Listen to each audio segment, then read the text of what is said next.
अरे कितनी भी ठंड क्यों ना पड़े, जिन वाणी और गुरु वाणी मिलती है तो अंदर से सब ठीक ठाक हो जाता है।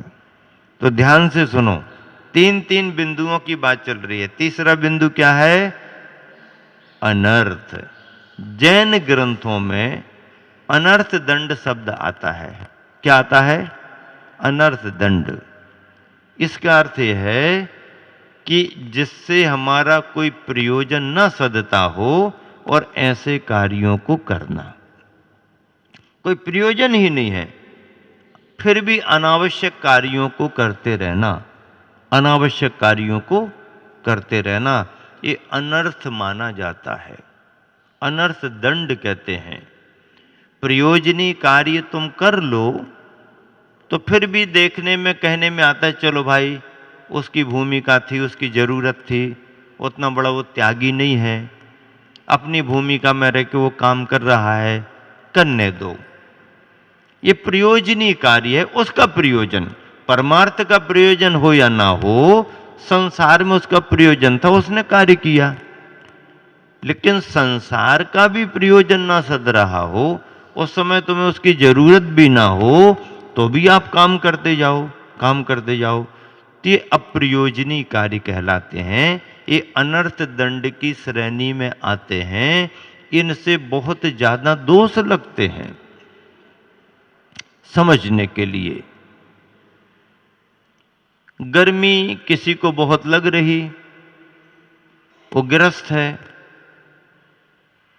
गर्मी से बचने के लिए उसने पंखा चालू कर लिया, हवा ले रहा है। वो गृहस्थ है, उसका त्याग नहीं है। सहन करे तो बहुत अच्छी बात, लेकिन सहन करने की स्थिति नहीं है, गृहस्थ है। मान लीजिए प्रयोजनीय कार्य के हिसाब से उसने पंखा चालू कर लिया, जितनी देर हवा लेना लेते रहो तुम, तुम्हारा जानो। लेकिन अब यदि वहां से उठ के जा रहा है तो फिर उसे क्या करना चाहिए? क्या करना चाहिए? नहीं नहीं, पंखा बंद करने का हमारा काम थोड़ी है, हमारा काम तो पंखा चालू करने का है। अब कोई दूसरा आके बंद करेगा। दूसरा कौन आके बंद करेगा?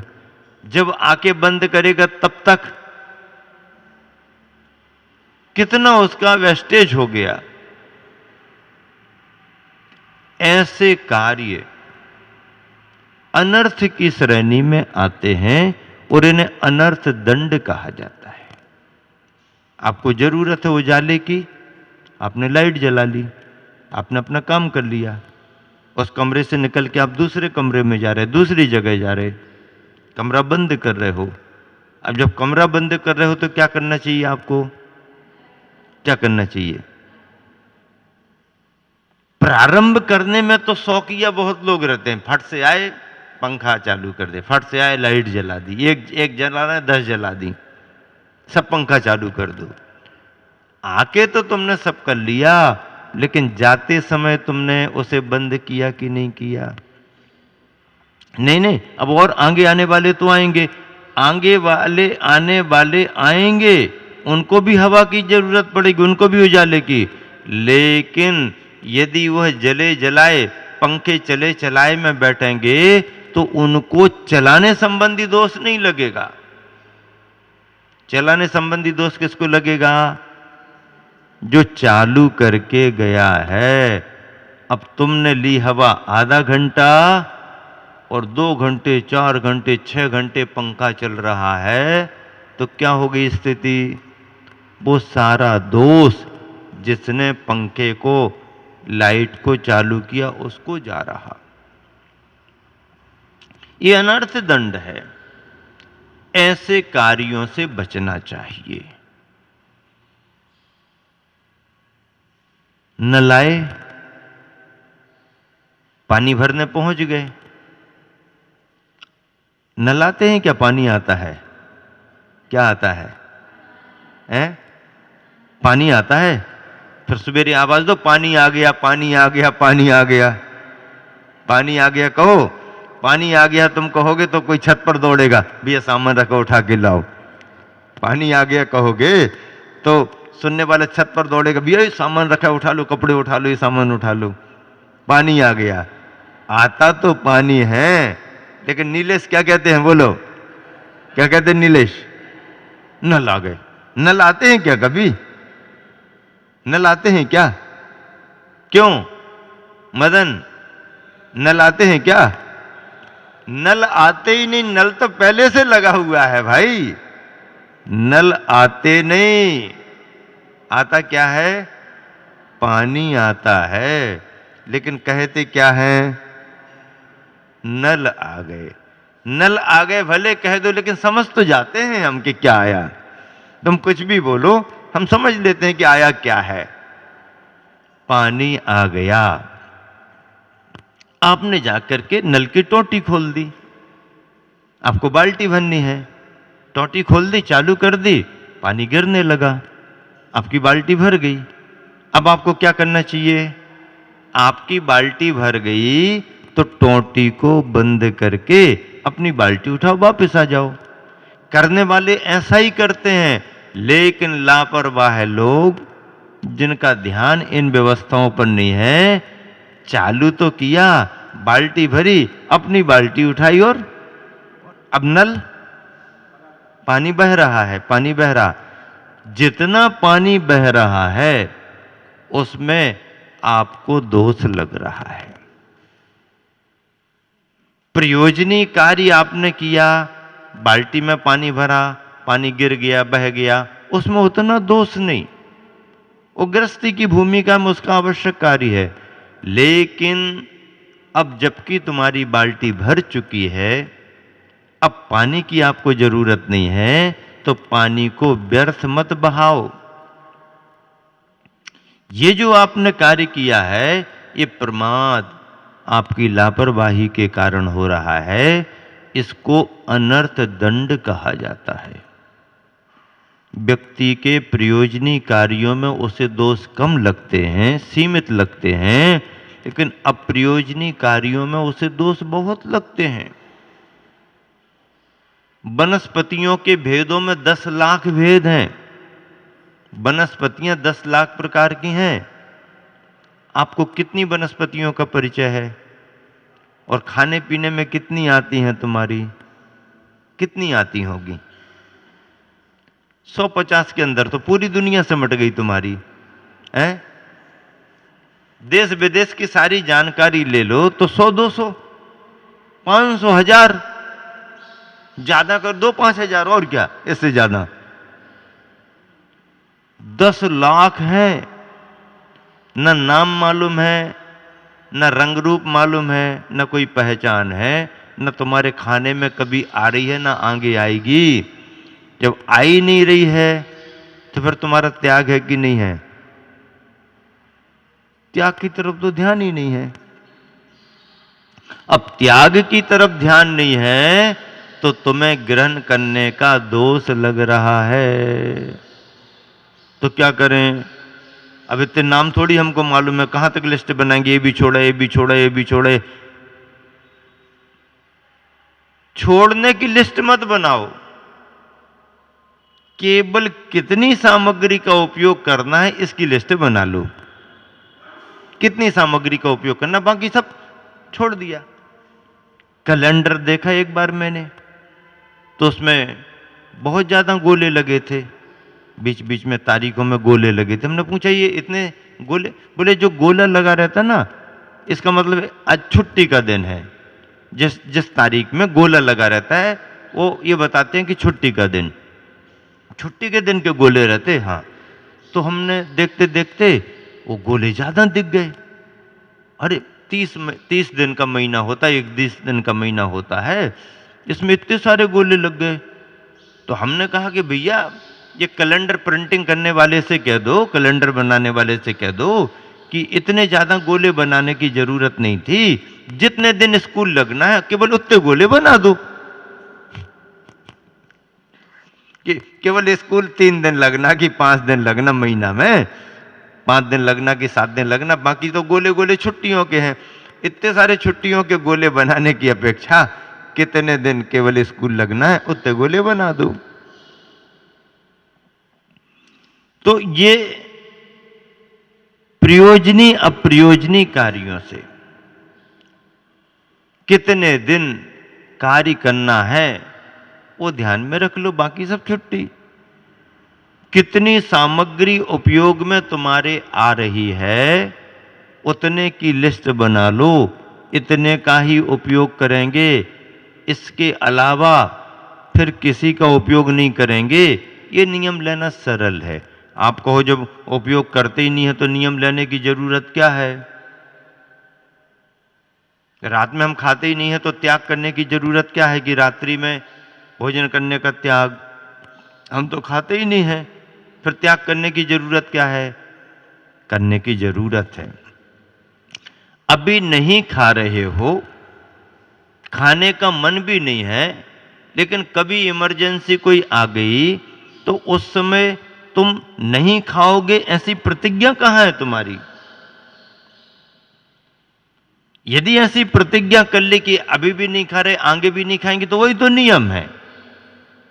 और यदि प्रतिज्ञा नहीं ली तो अभी भले नहीं खा रहे, लेकिन कभी कोई इमरजेंसी आ गई तो तुम छोड़ोगे भी नहीं। इसीलिए त्याग का नियम दिया जाता है और त्याग करना बहुत जरूरी होता है। बैंक में दो मित्रों ने एक ही तारीख में बराबर बराबर रुपए जमा किए। एक ने अपने सामान्य खाते में जमा किया जिसमें से कभी भी निकाल सकते हैं, और एक ने अपने विशेष खाते में जमा किया, साल का अनुबंध कर दिया, इतने साल निकालेंगे नहीं। अब मान लीजिए 5 साल तक दोनों ने पैसा नहीं निकाला। अब 5 साल में जब निकालने के लिए गए तो एक को सामान्य मिला, एक को विशेष मिला। अरे भैया, बैंक वाले आप कैसी बात करते हो, कैसा काम करते हो? एक ही तारीख में जमा किया और आज की एक ही तारीख हम दोनों लेने आए, मेरे को कम और इनको ज्यादा क्यों? तो क्या कहता बैंक का मैनेजर, तुमको मालूम नहीं, इन्होंने जिस समय पैसे जमा किए थे समय निश्चित कर दिया था, इतने समय तक हम निकालेंगे नहीं, इतने समय तक निकालेंगे नहीं, एफडी फिक्स कर दिया, फिक्स कर दिया। हम निश्चिंत हो गए, निश्चिंत हो गए। अब उस राशि का हम कोई भी उपयोग कर सकते हो उतने समय के लिए। तो फिक्स करने से, त्याग करने से उस कार्य के प्रति निश्चिंतता आ जाती है। जिनका परिचय नहीं उनका त्याग पहले। तमाम देश दुनिया से क्या लेना देना, लेकिन रोज इसका उसका, इसका उसका मन लगा रहता है। अपध्यान भी इसको कहते हैं। क्या कहते हैं? अपध्यान। मन से यदवा तदवा यहां वहां के विचार करते रहें, बिना प्रयोजन के विचार करते रहें, जिसको दुर्ध्यान, अपध्यान कहा गया है, जो पाप आश्रव का कारण बनता है। लेकिन मन से अच्छा चिंतन करें, विचार करें, देश दुनिया की भलाई के भाव करें, प्रयोजनी बात को चिंतन में लाएं, तो वो ठीक ठाक है। इस तरह से जिनका उपयोग नहीं करना है उनका यदि आपने त्याग किया तो अनर्थ दंड से बचे। किससे बचे? अनर्थ दंड से बचे। अनर्थ दंड कैसे हो जाता है? घर में नई नई बहू आई, सासू थोड़ी निश्चिंत हो गई कि ठीक है अब काम करेगी, पर घर में जब रही तब उसने काम किया नहीं। उसके माता पिता ने भी उससे काम नहीं कराया, उसने भी खुद रुचि से काम नहीं किया। पढ़ लिख तो गई लेकिन बनाना खाना सीख नहीं पाई। अब जब घर में तो काम चल गया लेकिन दूसरे घर में तो चलेगा नहीं, वहां तो करना पड़ेगा। मेहमान आए, सासू जी ने कह दिया 2-3 जन आ रहे हैं, जरा थोड़ा सा आटा ज्यादा रख लो, तैयार कर लो। ठीक है, काम कभी किया नहीं, अंदाज रहा नहीं, तो उसने आटा थोड़ा ज़्यादा रख लिया। आटा ज़्यादा रख लिया तो वो जब उसको गूंथना था तो कड़क कड़क सा हो गया। उसने अंदर से ये आवाज लगाई, ये कड़क कड़क सा हो रहा। बाहर से आवाज आ गई, पानी डाल लो, पानी डाल लो। तो अब उसको अंदाज करके पानी डालना था, उसने ज्यादा पानी डाल लिया तो एकदम बिल्कुल गीला गीला हो गया। एकदम गीला गीला हो गया तो उसने कहा बार बार क्या पूछें, तो उसने फिर आटा डाला। अब आटा ज्यादा गिर गया, फिर कड़क हो गया, फिर पानी डाला, फिर गीला हो गया। अब कड़क और गीला, कड़क और गीला और ढीला करते करते इतना सारा हो गया। सासू ने आके देखा, क्यों, काम शुरू हुआ नहीं हुआ, अभी तो आटे ही तैयार कर रहे, इतना सारा आटा तूने बना करके रख लिया, मैंने तो दो तीन जन का कहा था। अब जब सारी बात उसने बताई तो सासू ने कहा, ये तो तूने अनर्थ कर दिया। अरे प्रयोजनी कुछ बनता, भोजन कर लेता, ठीक था, बन जाता, भोजन नहीं करता तो थोड़ा व्यर्थ में जाता। लेकिन व्यर्थ में गया तो गया, लेकिन इतना सारा व्यर्थ में जाने से तो तूने अनर्थ कर दिया, अनर्थ दंड कर दिया। विवेक से यदि काम करें तो व्यर्थ और अनर्थ से बचा जा सकता है और अर्थ का अर्थ भी समझा जा सकता है। अर्थ का अर्थ शब्द के भाव को पकड़ना शब्द का अर्थ है, और जीवन में अर्थ का अर्थ पैसा है।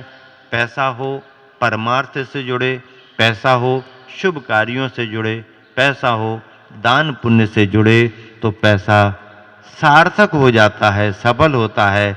अर्थ का अर्थ यदि हमने समझ लिया तो अनर्थ से बचा जा सकता है, और अर्थ का अर्थ यदि नहीं पकड़ पाए तो पैसा व्यर्थ भी जाता है और अनर्थ के काम भी कराता है। इसी शुभ भावना से आज के 3 बिंदु अर्थ, व्यर्थ और अनर्थ के रूप में आपके सामने रखे गए। आपने बहुत शांति के साथ, बहुत गंभीरता से और बहुत दूरदर्शिता से इन तीनों शब्दों की व्याख्या सुनी। कल के दिन पुनः 3 बिंदु रखे जाएंगे। समय आज हो गया है, विराम देता हूँ। महावीर भगवान की जय।